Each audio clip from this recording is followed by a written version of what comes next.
There's a specific, rarely discussed dynamic worth examining directly. What happens when a relationship ends, not through the more familiar pattern of one person pursuing while the other withdraws, but through genuine, simultaneous silence on both sides, neither party reaching out, both maintaining distance at the same time, for reasons that likely differ considerably, even while the external behavior looks identical. Today, we're going to trace what actually happens inside each person during this mutual silence, because understanding the genuine asymmetry hidden beneath apparently symmetrical behavior reveals something important about how these two very different psychological structures process the same external circumstance in fundamentally different ways. Let's start with understanding why mutual silence, though it looks simple on the surface, actually represents something considerably more psychologically complex than either person's individual silence would represent on its own. Remember everything we've traced throughout this entire series about the typical pattern in these relationships: pursuit and withdrawal, testing and reaction, the familiar rhythm that characterizes most of the dynamic while it's actively unfolding. Genuine mutual silence breaks this rhythm completely, and understanding why matters because it removes the specific mechanism both people, in different ways, have grown accustomed to relying on throughout the relationship's active phase. Here's what typically has to be true on your side for genuine, sustained mutual silence to develop, distinct from simply one-sided silence that eventually produces his familiar pursuit response. Remember everything we've traced throughout this entire series about the exhausted patience that eventually transforms into genuine release. For mutual silence to actually develop and sustain itself, your own withdrawal has to be genuine enough, complete enough, that it doesn't produce the usual pursuit response his psychology has learned to expect based on previous patterns throughout the relationship. This typically means considerable internal work has already occurred. The grief, the rebuilt self-trust, the genuine detachment we've traced across dozens of previous conversations in this series. Here's what's happening on his side simultaneously, and understanding this requires drawing together several threads we've examined throughout this entire series. Remember what we traced extensively about his psychology's usual expectation that pursuit will eventually resume, that silence represents a temporary phase rather than genuine, permanent conclusion. Mutual silence specifically challenges this expectation in a particular way worth understanding directly. Because you're not pursuing, his usual signal for time to reciprocate with renewed effort never actually arrives. But because he's also not pursuing, whatever internal mechanism might normally prompt him to eventually test the waters through the tactics we've traced extensively throughout previous conversations also remains dormant, at least initially. This produces something worth understanding as genuinely distinct from either person's individual silence considered alone. A kind of mutual standoff where neither person's usual triggers for action actually activate, precisely because those triggers typically depend on the other person's specific behavior, your usual triggers depending on his pursuit, his usual triggers depending on your pursuit or your visible distress. When both remain absent simultaneously, something genuinely different unfolds than what either person's silence would produce on its own. Here's the crucial asymmetry worth understanding, though, because despite this apparent symmetry in behavior, the internal experience differs enormously between you two, connecting to everything we've traced throughout this entire series about the fundamentally different psychological architecture underlying each side of this dynamic. Your silence, if it's genuinely developed through the internal work this entire series has traced, represents settled, complete release, not an active choice requiring ongoing maintenance, but simply the natural expression of genuine healing that no longer requires anything further from him. His silence, by contrast, typically represents something considerably more complicated and considerably less settled, connecting to everything we've traced about his own psychological mechanisms for processing loss and rejection. It might represent genuine, if temporary, relief at reduced pressure. It might represent strategic calculation, waiting to see whether his continued silence eventually produces the anxious pursuit from you that his previous experience has taught him to expect. It might represent genuine confusion about how to proceed when his usual tactics, the proximity testing, the manufactured vulnerability, don't yet feel available or appropriate given the specific circumstances of how the relationship ended. Let's go deeper into what's actually happening inside you during this particular kind of silence, because there's a difference worth naming precisely between silence that feels peaceful and silence that simply looks peaceful from the outside while something unresolved still churns underneath it. Genuine settled silence has a specific quality to it that's worth learning to recognize, because mistaking one for the other is exactly what causes people to either return to relationships that were never safe, or to sit in prolonged discomfort mistaking it for growth simply because no contact is happening on the surface. Settled silence doesn't require effort to maintain. This is the clearest marker, and it's worth sitting with, because so much of what gets called moving on in the early stages of separation is actually a white-knuckled kind of restraint, a constant internal battle against the urge to check his social media, to reread old messages, to construct hypothetical scenarios where reaching out might finally produce the resolution that never came while the relationship was active. This restraint-based silence is real, and it's often a necessary stage on the way to something more settled, but it isn't the same thing as genuine release, and conflating the two creates a kind of quiet exhaustion that gets mistaken for healing simply because it looks similar from a distance. The distinction matters because it determines what your silence is actually doing for you internally. Restraint-based silence keeps you oriented around him, even in his absence, because the entire structure of your day still organizes itself around not contacting him, not checking on him, not seeking information about his life.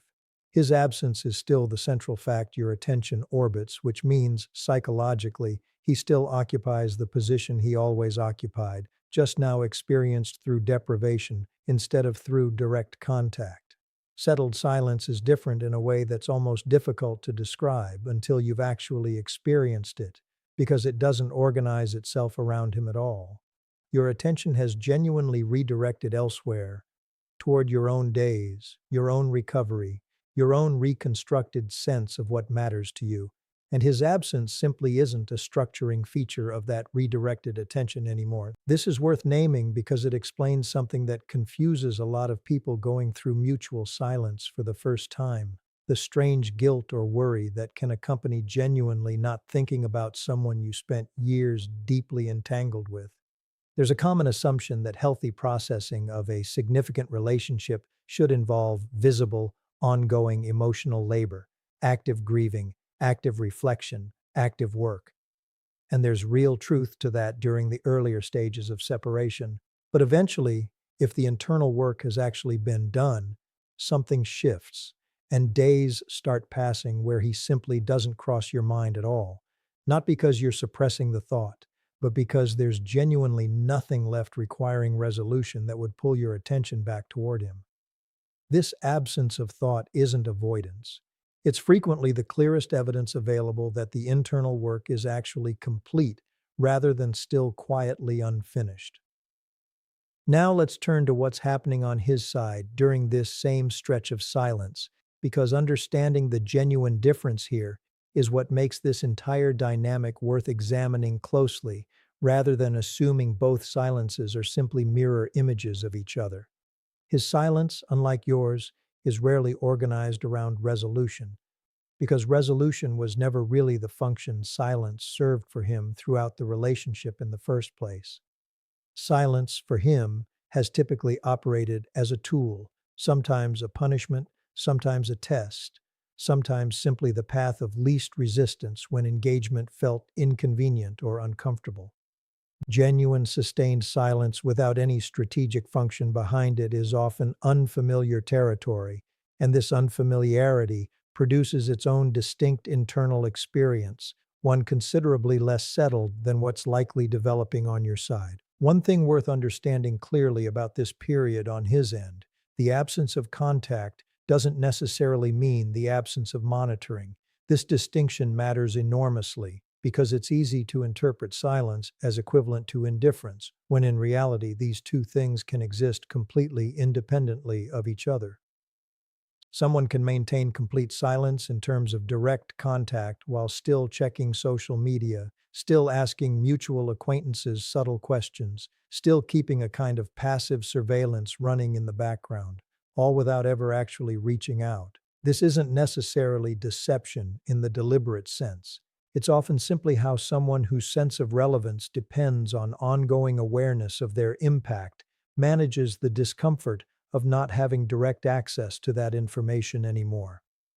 The silence from his side is frequently a strategic holding pattern rather than genuine release, even when it looks externally identical to what's happening on your side. This is where an important question becomes worth asking, one that a lot of people going through mutual silence eventually find themselves circling. Does his continued silence mean he's genuinely respecting the ending, or does it simply mean his usual tactics haven't found an opening yet? The honest answer is that you often can't know this with certainty from the outside. And more importantly, it usually doesn't matter for your own purposes.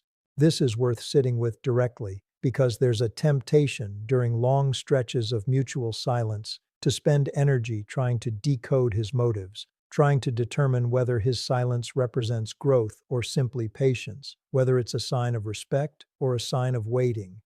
This decoding effort, however understandable, tends to pull you right back into the exact orientation you've been working to release, organizing your internal state around information you don't have and can't reliably obtain about someone else's inner experience. What actually matters, in terms of your own continued stability, isn't determining what his silence means. It's continuing to notice what your own silence means, independent of his. If your silence remains settled regardless of whether his eventually breaks, regardless of whether he reaches out in 6 weeks or 6 months with some version of the vulnerability performances or retroactive idealization we've discussed throughout other explorations, then the specific nature of his internal experience during this period becomes almost entirely irrelevant to your own well-being. This is genuinely one of the clearest markers of complete detachment, the point at which speculating about someone else's internal state stops feeling urgent, not because you've stopped caring what happens to them as a person, but because your own peace no longer requires an answer to that question in order to remain intact. Let's talk about how mutual silence tends to actually end, because it rarely ends the way people expect it to, and the specific way it breaks tells you almost everything you need to know about what was really happening underneath it the whole time. There are, broadly, 3 ways this silence tends to resolve, and each one reveals something distinct about the internal state of the person who initiates the break. The first and most common way silence breaks is through what we might call low-stakes probing, a message that seems casual, almost incidental, referencing something unrelated to the relationship itself.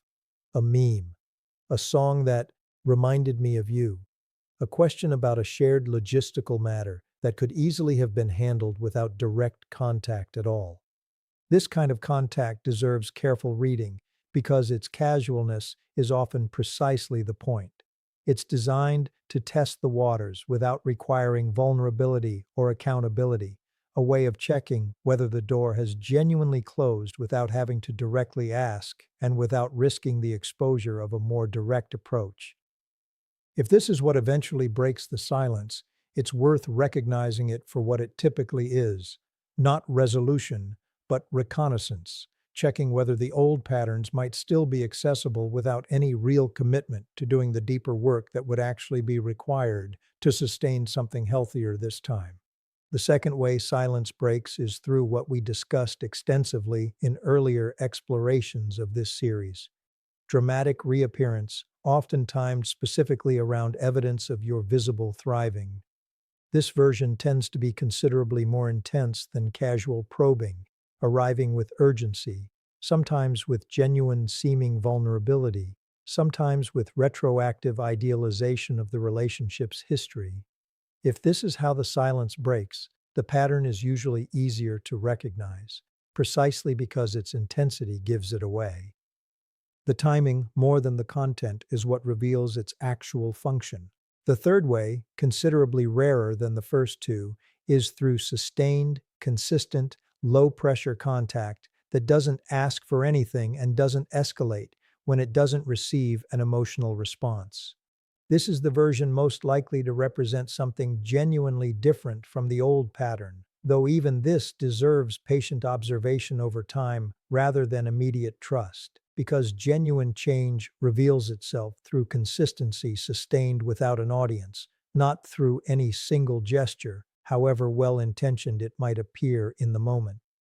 Here's what matters most in all three scenarios, though, and it's the insight this entire exploration has been building toward. Your response to whichever version eventually arrives, if any version arrives at all, doesn't need to be determined by trying to correctly diagnose his motives in real time. It needs to be determined by something much simpler and far more reliable. Whether engaging in any capacity would require you to abandon the settled internal stability you've built during this silence in order to accommodate it. This is the only question that actually protects you, regardless of which category his eventual contact falls into, because it keeps the evaluation centered on your own well-being rather than on solving the unsolvable puzzle of someone else's inner life.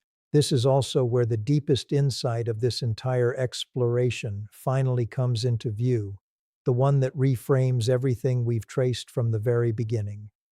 Mutual silence was never really about two people mirroring each other in some symmetrical standoff. It was about two entirely different psychological processes happening to occupy the same external shape at the same time, for reasons that had almost nothing to do with each other. Your silence, if it developed the way we've described throughout this exploration, was never dependent on his.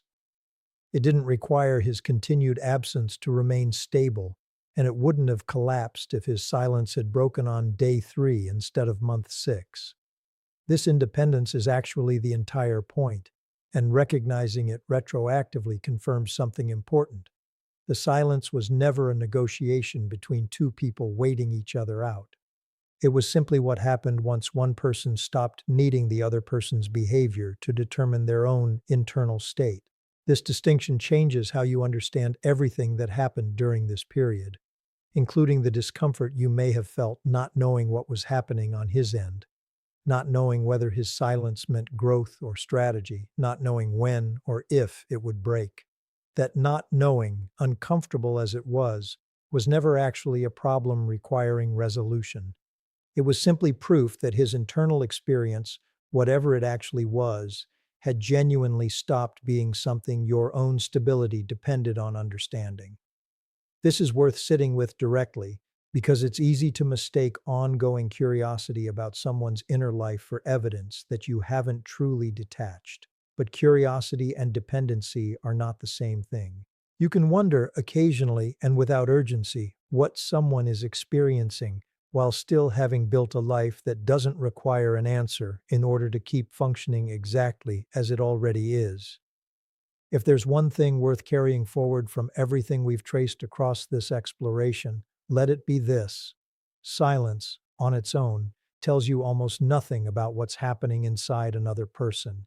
It's simply an absence, and absences can be filled with genuine peace or with quiet calculation, with real growth or with patient waiting, and you will rarely have enough information from the outside to know for certain which one you're witnessing. What you can know with total certainty is what your own silence has been made of. If it's been built from genuine release rather than restraint, from redirected attention rather than suppressed longing, from a life that has organized itself around something other than his eventual return, then his silence, whatever it turns out to have contained, was never actually the determining factor in your own peace to begin with. That's the quiet, powerful truth underneath this entire dynamic. Two people can go silent at exactly the same moment, for entirely different reasons, and only one of those silences needs to be genuinely settled in order for one of those two people to be free. It was never actually a standoff. It only looked like one from the outside to anyone who couldn't see that one side of that silence had already, quietly, completely let go, long before the other side ever noticed anything had changed at all.